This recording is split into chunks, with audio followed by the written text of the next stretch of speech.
Hi there, it's time again for story time with Nona. And today we're going to pick another favorite. This one I loved reading to my kids, and it's an all time favorite for so many people. And it's a great story of how you can overcome things that maybe you didn't think you could overcome. So, this story comes from our book, Mostly Magic. This story is called The Little Engine That Could, and this is retold by Watty Piper, and it's illustrated by George and Doris Howman. And there's the little picture. That's the little engine that could. Okay, so it's a little bit longer story, but not too long. But it's such a special story that I thought it was worth it. Okay, here we go. Ready? Okay. Oh, I have to say hi to all my grandkids too. Hi, Mark and Taro and Emery and Sydney. I hope you like it. Okay. Chug, chug, chug. Puff, puff, puff. Ding dong, ding dong. The little train rumbled over the tracks. She was a happy little train, for she had such a jolly load to carry. Her cars were filled with full of good things. With her cars were filled full of good things for boys and girls.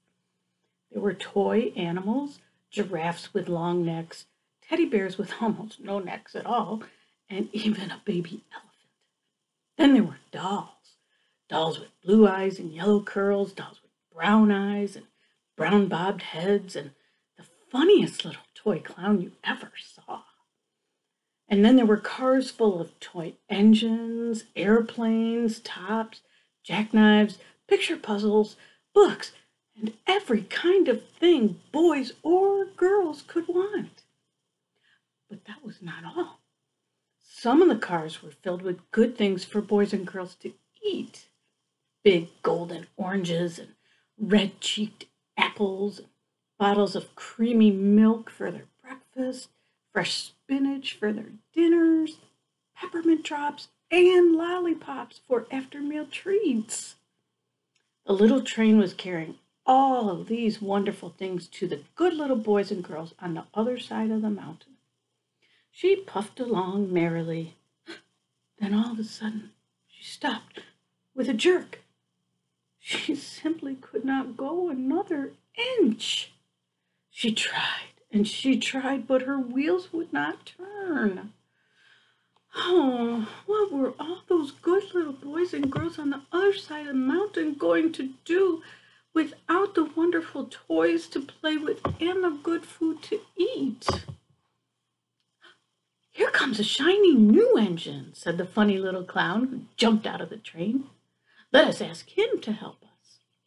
So all the dolls and toys cried out together, Please, shiny new engine, won't you please pull our train over the mountain? Our engine has broken down, and the boys and the girls on the other side won't have any toys to play with or good food to eat unless you help us. But the shiny new engine snorted, I pull you? I am a passenger engine. I have just carried a fine big train over the mountain with more cars than you ever dreamed of. My train had sleeping cars with comfortable berths, a dining car where waiters would bring whatever hungry people wanted to eat, and parlor cars in which people sit in soft armchairs and look out of big plate glass windows. I pull the likes of you? Indeed not. And off he steamed to the roundhouse, where engines live when they are not busy. How sad the little train and all the dolls and toys felt. And then the little clown called out, The passenger engine is not the only one in the world. Here is another engine coming, a great, big, strong one. Let us ask him to help us. The little toy clown waved his flag, and the big, strong engine came to a stop. Please, oh please, big engine, cried all the dolls and toys together. Won't you please pull our train over the mountain? Our engine has broken down, and the good little boys and girls on the other side won't have any toys to play with or good food to eat unless you help us." But the big, strong engine bellowed, "I am a freight engine. I have just pulled a big train loaded with big machines over the mountain. These machines print books and newspapers for grown-ups to read. I am very important engine indeed. I won't pull the likes of you." And the freight engine puffed off indignantly to the roundhouse. Okay, so now I got to show you the picture because this is really great. So this is the picture of the little, I think that's the, is that the, maybe the big freight engine? There's the clown. Oh yeah, because there's the little engine that could way over here, right? So here's our funny clown. He's the guy who keeps stopping them. Look at, they have bears and toy soldiers and a monkey and an elephant and looks like maybe a juggler and other toys that looks like Humpty Dumpty and dolls. Okay. Oh, there's the giraffe back there. Here we go. Okay, let's keep reading. The little train and all the little dolls and toys were very sad. "Cheer up," cried the little toy clown. "The freight engine is not the only one in the world. Here comes another.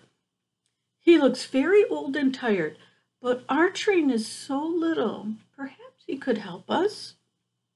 Okay, so maybe that's the old engine. I don't know, you guys decide. So the little toy clown waved his flag and the dingy, rusty old engine stopped. "Please, kind engine," cried all the dolls and toys together.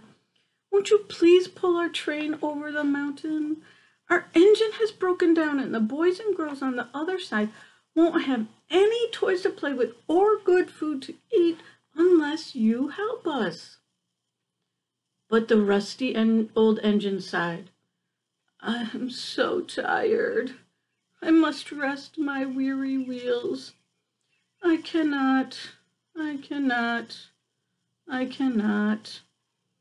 And off he rumbled to the roundhouse, chugging, I cannot.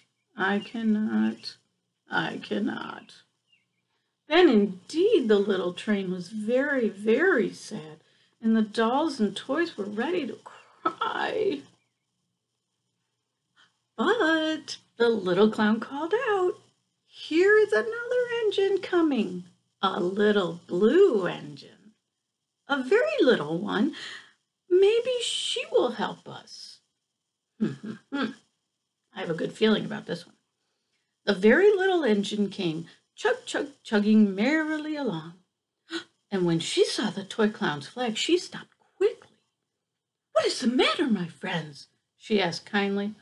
"Oh, little blue engine," cried the dolls and toys, "will you pull us over the mountain? Our engine has broken down, and the good boys and girls on the other side won't have any toys to play with or good food to eat unless you help us. Please help us, little blue engine." "I'm not very big," said little blue engine. "They use me only for switching trains in the yard. I have never been over the mountain." "But we must get over the mountain before the children awake," said all the dolls and toys. The very little engine looked up and saw the tears in the doll's eyes. And she thought of the good little boys and girls on the other side of the mountain who would not have any toys or good food unless she helped. Then she said, I think I can. And she hitched herself to the little train. She tugged and pulled and pulled and tugged, and slowly they started off. The toy clown jumped aboard, and all the dolls and toys animals began to smile and cheer. Puff, puff, chug, chug went the little blue engine. I think I can. think I can. I think I can. I think I can. I think I can. I think I can. I think I can. I think I can. And there is the picture. Look at that. That's the little blue engine.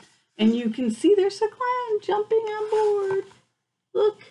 And there's everybody else jumped in the train. And that little blue engine, she thinks she can. Okay, let's see what happens. Oh, here we go. Up, up, up. Faster and faster and faster and faster. The little engine climbed until at last they reached the top of the mountain. Down in the valley lay the city. Hooray, hooray, cried the funny little clown and all the dolls and toys. The good little boys and girls in the city will be happy because you helped us, kind little blue engine. And the little blue engine smiled and seemed to say, as she puffed steadily down the mountain, I thought I could, I thought I could, I thought I could, I thought I could, I thought I could, I thought I could. There they are, going up to the top and going down to the other side so all the good little boys and girls can have all their toys and their good food to eat. So that is the story, The Little Engine That Could. So never give up because you just don't know what might happen and you might be able to do what you thought you couldn't do. Okay. Have a great day and a great night. Sleep well and have good dreams.